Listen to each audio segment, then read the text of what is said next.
Olá, tudo bem? Eu sou o Thiago e nesse vídeo nós apresentamos uma introdução aos livros proféticos e ao profetismo de Israel e Judá. Mas antes disso, vamos para a nossa vinheta?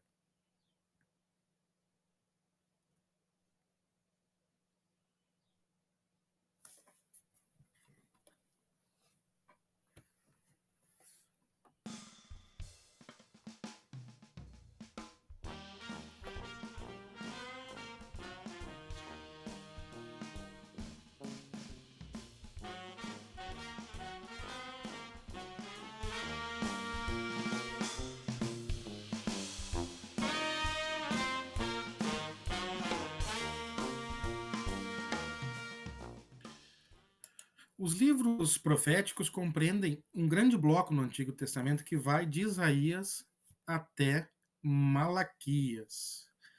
Mas antes da gente falar um pouquinho mais sobre esses livros, nós temos que pensar qual é a função de um profeta no Antigo Israel. Ou podemos começar perguntando quando surge o profetismo em Israel.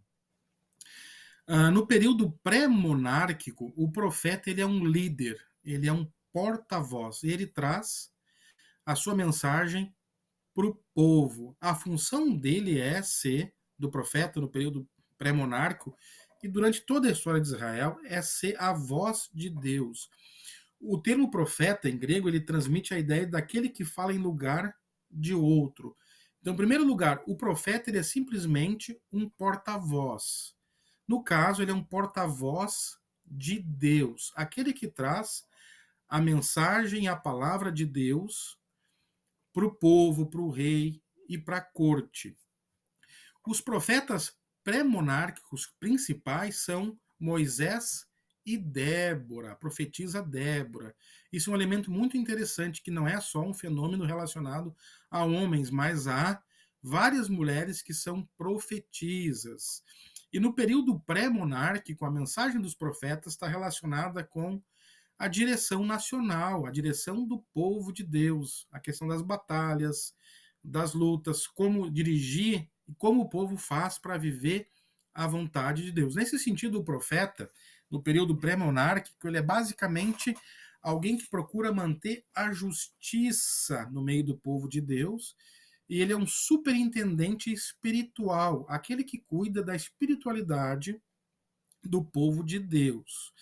E aí vai surgir, na época do período monárquico, aí uma transição. E talvez o grande profeta dessa transição seja Samuel. Ele continua sendo um líder, um porta-voz, mas ele não vai só mais dirigir a sua mensagem para o povo, mas ele vai dirigir a mensagem para o rei e para a corte. E aí a mensagem do profeta é basicamente de conselho militar e um pronunciamento de bênção e castigo. Quando o povo segue a aliança, o profeta traz uma palavra de bênção. Se o povo desobedece a aliança, ele traz uma palavra de castigo. E aqui se destaca Natã, Elias, Eliseu, Micaias, por exemplo. Mas vai surgir mais adiante, daí já a partir da monarquia, o profetismo clássico de Israel, né? Onde o profeta não é só o porta-voz de Deus, mas ele é alguém que vai ser um comentarista, que vai trazer escritos e vai comentar sobre a sociedade e o estado espiritual do povo de Deus. E aí os profetas vão se caracterizar por muitas repreensões às condições sociais, a advertência sobre cativeiro, destruição, a própria questão do exílio vai ser profetizada e a promessa de restauração. Também vai ser um elemento muito importante a questão do apelo à justiça. O povo precisa praticar a justiça de Deus. E muitas vezes o profeta ele vai trazer uma palavra também chamando o povo ao arrependimento. E aí talvez o principal dos profetas, escritores, os literários que nós temos no livro seja um exemplo, seja o profeta Jeremias. Quando a gente pensa em termos de cronologia, olhando para os autores, os profetas vão estar relacionados basicamente a Israel, o Reino do Norte, Judá, e alguns profetas vão trazer mensagem para nações estrangeiras. Do período da era assíria, quem profetiza para Israel? Basicamente, Amós e Oséias. para Judá, Isaías e Miqueias, e Jonas para as nações estrangeiras. Eu gosto muito do profeta Jonas. E vale observar como a minha filha sempre diz que ele não foi engolido por uma baleia, mas por um grande peixe. Na era babilônica, a gente já vai ter basicamente os profetas para Judá, porque Israel vai deixar de existir a partir, né, o Reino do Norte, a partir do cativeiro assírio, da destruição de Samaria. E nós temos Abacuque, Sofonias, Jeremias, Daniel e Ezequiel, e nós temos Naum profetizando para as nações estrangeiras. Na era persa, nós temos daí Ageu, Zacarias, Joel e Malaquias profetizando para Judá e Obadias profetizando para as nações estrangeiras. Essas informações, basicamente, para qual nação o profeta está profetizando, ou elementos centrais da mensagem específica de cada um dos profetas, são de fácil acesso nas Bíblias de estudo ou na simples leitura dos profetas. Em termos de mensagem e cumprimento, os profetas vão basicamente falar a palavra de Deus com autoridade.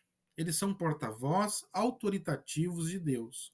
E eles vão trazer, a partir disso, um desdobramento do plano de Deus para o seu povo naquela ocasião, seja para Israel, seja para Judá, ou seja para as nações. E muitas vezes a mensagem dele pode ser vaga, pode ser obscura, pode tomar um rumo até não esperado, né?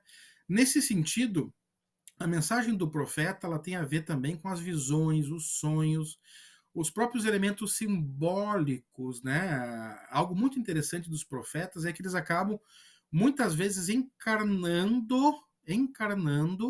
na sua vida a mensagem profética. Aí nós precisamos lembrar do profeta Oséias, que profetiza para o Reino do Norte e é chamado a casar com uma meretriz, para mostrar o estado espiritual de Israel, que era comparável a uma meretriz. O próprio profeta Isaías andou nu durante 3 anos.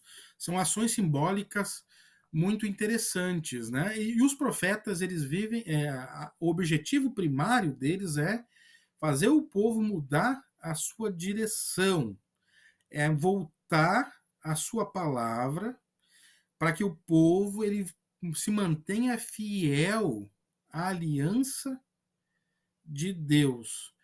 Porque senão Deus vai trazer castigo, Deus vai trazer o exílio, Deus vai trazer a condenação. Mas os profetas também vão ter um elemento muito interessante, que é o elemento da esperança. E aqui entra o elemento futurístico da mensagem, que não é o elemento central. Né? Dias melhores virão. Há esperança para o povo de Deus. E aqui a gente encontra já também um elemento de vinculação com o Novo Testamento. O Novo Testamento vai entender que essa esperança profetizada pelos profetas, ela vai ter cumprimento no Novo Testamento. Vai se cumprir na pessoa de Jesus e no Evangelho e na mensagem do reino de Deus. Não é à toa que Malaquias, conforme o cânon cristão, ele é o último profeta do Antigo Testamento. E o Novo Testamento vai dizer que João Batista é o Elias que foi profetizado por Malaquias, porque Malaquias faz muito bem essa ponte. Cabe dizer, como eu já comentei brevemente no outro vídeo, que o profetismo não era um movimento exclusivo de Israel. Há várias analogias com o profetismo da Mesopotâmia, com o próprio profetismo no Egito. O grande diferenciador do profetismo de Israel em relação a outros profetismos do seu entorno é que os profetas são aqueles que estão preocupados com a aliança. Eles estão a serviço de Javé para que o povo se mantenha fiel à aliança. E nesse sentido, os profetas eles olham também para além da aliança, especialmente Jeremias, quando Deus estabelecerá uma nova aliança com a nação de Israel, com a casa de Judá. Gente, muito obrigado pelo nosso vídeo aqui. Até o nosso próximo encontro. Um abraço.